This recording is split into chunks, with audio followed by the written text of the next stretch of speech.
first time that I went to Boothferry Park, which had been around about 46, I think, when it was opened, 1946, and seeing this amazing stadium that was something I'd never seen, because the only stadium I'd really been to then was the Boulevard, which was in, again, about 2 years before that, say 44, 45, and it had been bombed, and it was in a right state.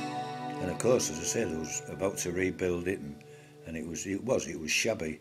So when I went to Boothferry Park and saw this, what I considered then, in 1946 or 47 probably, was this magnificent place with concrete standing areas, with barriers, a wonderful, wonderful pitch.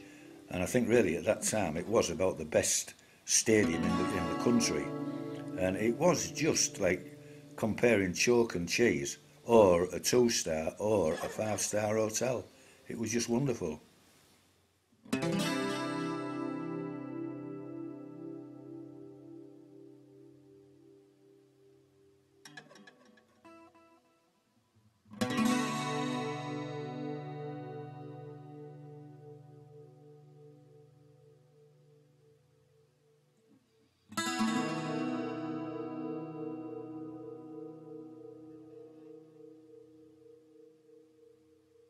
When I was 9-year-old, I remember City drawing Liverpool at home in the League Cup, and at the time, 1973-74, it was the miners' strike, and they had to play it on a Tuesday afternoon at 2 o'clock because they didn't have the fuel to run the 6 floodlights for a night game.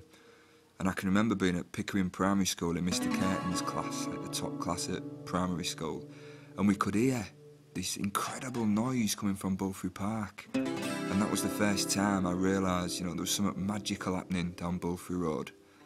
Certainly a lot more magical than what was happening in our classroom. Certainly got a strong memory being overwhelmed by the testosterone and the maleness of the terraces. As a kid, you just used to being at school, being at home, in these protective, cosseting environments, and then all of a sudden you're off the leash and you're allowed to do what you like, really, and you just get swept along with it. The swearing, you know, the violence or the threat of it certainly was always kind of prickling the air, and if it wasn't that, it was somebody prickling the back of your leg with a stream of piss.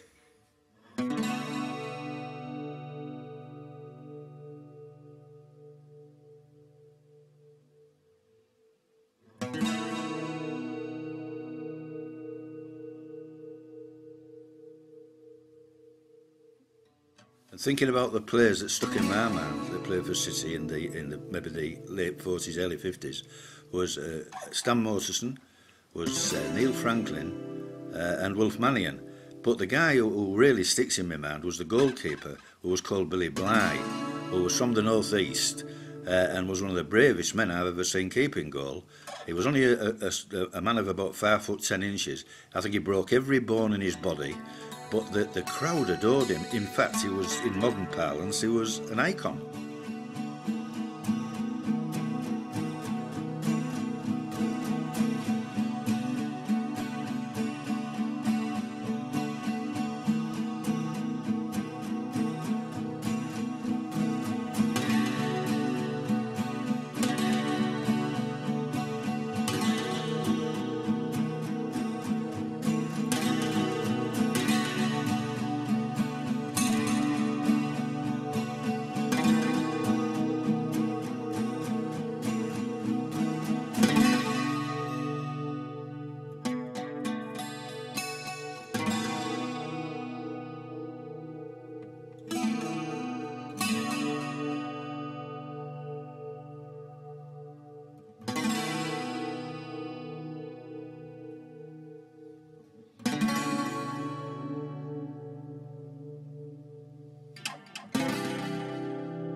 my earliest memories of going to Boothferry Park was to see City play Lazio in the early 70s in the old Anglo-Italian Cup. It was a night game, so it was just like the romance of a night game, the vivid green pitch with the floodlights on, Lazio's blue shirts, and City won 1-0. It was a fantastic night.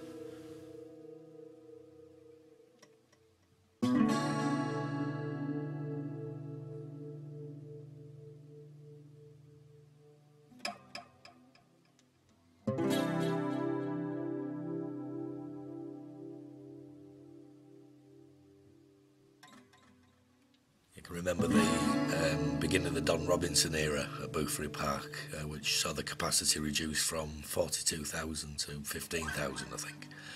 And Don riding around the pitch on a horse proclaiming that would be the first team to play on the moon, which sadly hasn't happened yet.